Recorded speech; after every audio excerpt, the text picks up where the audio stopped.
Good afternoon, Terriers, and welcome to this week's edition of Thursday Terrier News. We hope you had a safe and fun homecoming weekend. If you're already drained from this past week like me and Miles, don't worry because there's a 4-day weekend coming up and that is just what I need. Yeah, Jack, you sound like you're ready for Halloween. Oh, I am. I'm going as a zombie terrier. Hey, Jack, what's a ghost's favorite soccer position? What is it? A goalkeeper. The Carbondale soccer team has been on quite the kick this season and is currently holding a record of 14-3-1. Most recently, they have won the South 7 Conference Championship 3-1 over South 7 Conference rivals Marion Wildcats. Another milestone accomplished this season is senior goalkeeper Braulio Ostos broke the career shutout record of 29 that has been held by Brian Somersville since 2003. Braulio's record is now 32 and counting. Braulio has been a starting goalie all 4 years of high school and couldn't have done it without Coach Hansen and his teammates. I think a lot of our improvement has come off the field. I think the guys get along with each other. That team chemistry has really built up since the beginning. I think we thought we would have a good year, statistically, but the guys have really come together as a group.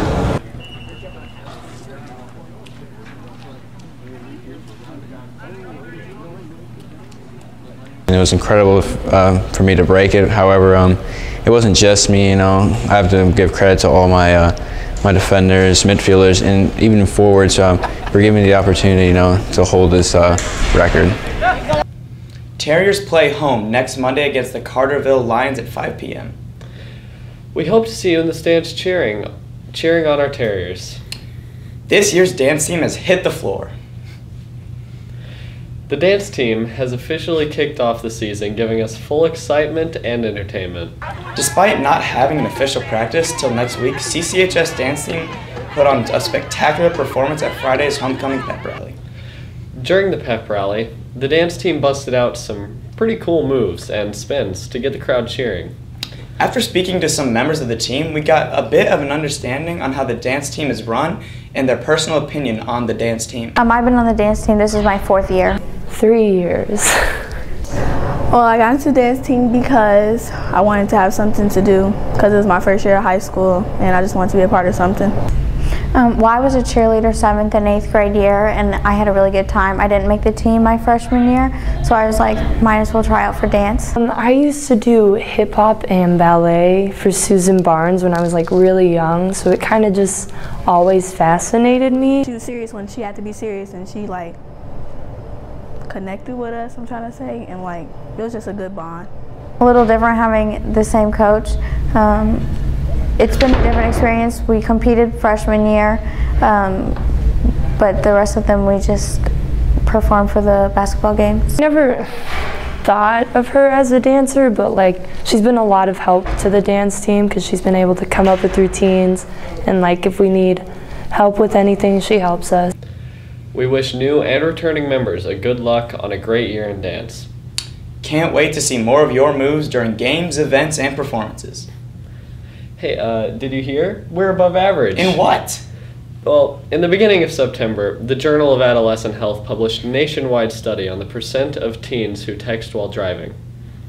In most other states, the average was around 38%. In Illinois, 42% of teens text while they drive. This may come as a shock because Illinois has been one of the most progressive states against texting and driving. In 2019, there will be a new law in place that makes texting and driving a moving violation for all ages, which means texting while driving will go on a motorist permanent driving record. Just from my general reactions with pulling people over on the roads of Carbondale as well as talking with others, people seem to be more distracted because there's more avenues of social media that they want to check. Now there's Facebook, there's Twitter, there's Instagram and Snapchat, and people constantly want to be aware and involved with what's going on with their friends and families' lives.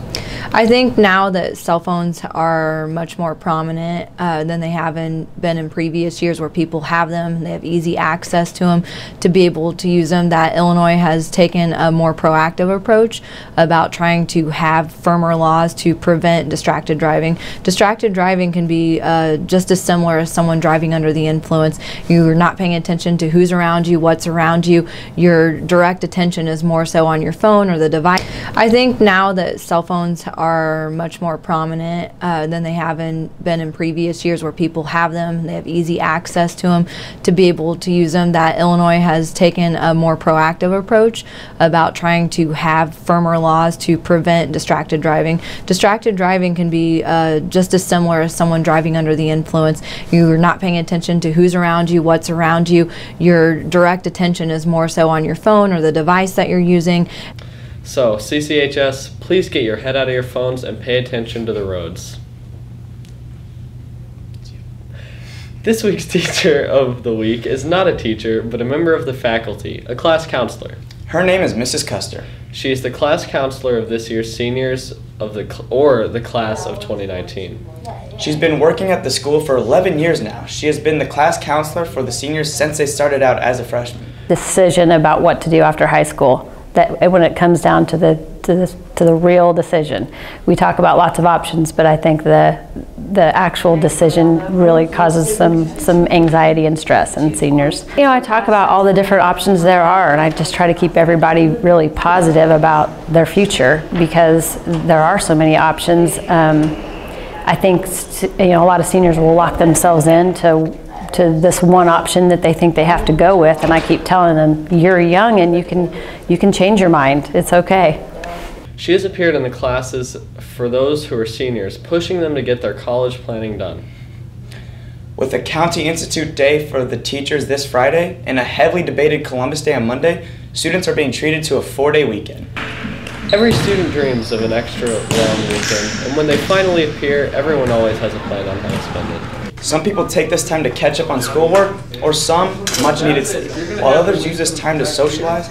No matter who you are, no one dislikes a few extra days of free time. I knew that some holiday was coming up, yeah. I did not know. I did know there was a 4-day weekend, but since it's football season and I'm one of the football coaches, it's not a 4-day weekend for me. Yes, I did. I've been looking forward to it. Sleep. I regret taking an early bird. I'm gonna eat and sleep and play a lot of games.